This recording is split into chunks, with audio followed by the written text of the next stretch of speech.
SMSFs are currently facing legislative risk on several fronts, one of them being the financial system inquiry's proposal to ban gearing within superannuation. Joining me today is now Infinity Principal Grant Abbott to discuss this issue. Welcome, Grant. Hi, how are you, Darren? I'm very well, thank you. Look, why does the FSI want to ban borrowing within super? Mainly because the people on the financial service inquiry tend to represent the industry and retail funds, and there's certainly no representation from the SMSF sector. We were very surprised that, as chairman of the Australian SMSF Members Association, I'm sure the same with the SMSF Association, Andrew Slattery, who's pretty well known, we're not given a Guernsey around that.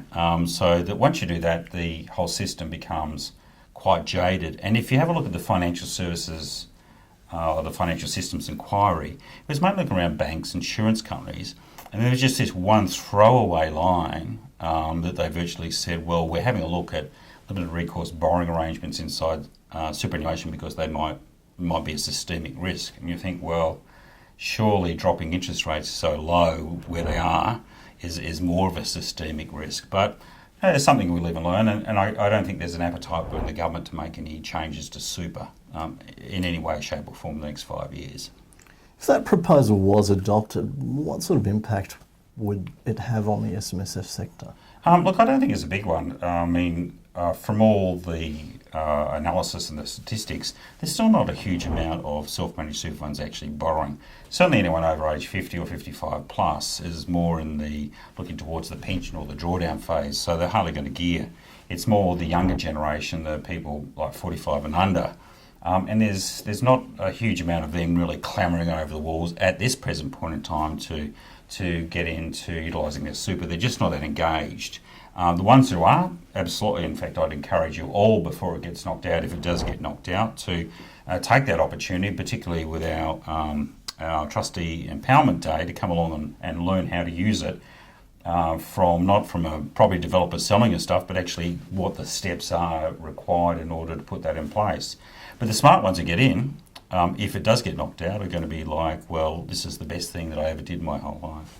Now, we obviously don't know whether or not the proposal will be implemented, but are there any other sort of strategies that people need to look at to prepare for, because it doesn't hurt to prepare? Say something around a small related party loan?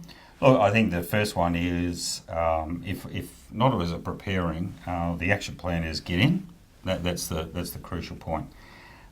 Generally, off the plan is problematical in that off the plan you can't borrow until settlement, which generally requires generally the banks won't lend you that until settlement.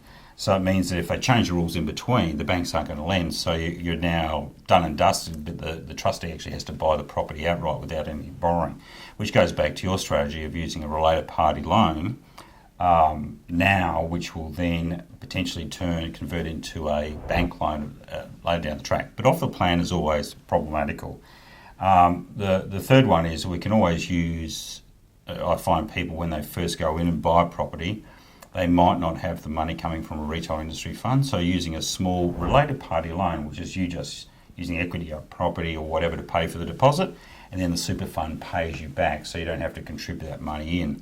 So there's some really good strategies around related party loans, and we've just got to also understand that the government's already said that if there is a change, it'll always be prospective, so it's not going to be retrospective. So for those people pre-existing in arrangements, they'll effectively be covered. Would people be looking at unit trusts as well? Look, unit trusts, we do a lot of work at now Infinity Legal around quite a wide range of property transactions. We do, obviously, the limited recourse borrowing arrangements, which is the holding trust, which is a nice thing, packaged up, but you can see now the banks are starting to pull away from them. ANZ and NAB have cleared the decks, so they're not offering those anymore. So the next one is that if you and I wanted to go and buy commercial property or residential property or whatever, it's very popular that as long as both of us would set up a unit trust and we get our self-managed super funds to put 50% each, we can't go above 50%, otherwise I'd control that and then there'd be potentially breaches of the SIS Act. But as long as we hold 50%, we can go and buy a property, a commercial property, we could buy a business, we could do a property development up there because that's covered. And then we get the borrowings not down at our level, but within that unit trust. But once we get any unit trust, we also have to look at our big things are you need to get a unit holders agreement because of death, divorce, or dementia. And you're probably more if you and I did it, probably more the latter. But anyway, we'll see on that one. Right. So you did mention earlier the SMSF Trustee Empowerment Day. That's one of the topics that you'll be covering in a little bit more depth. What are some of the other things that you might be discussing in your presentation? Well, I think the getting really on top for most people, particularly those from, say, 35 to 55 still working. And the later you get, particularly up to age 55, and that is the ability to really live off your super once you're over 55 and salary sacrifice as much as you can. I think people need to understand that while superannuation is a guarded tax concessional wealth creation vehicle, we need to work out our cash flows and then put whatever we can into super.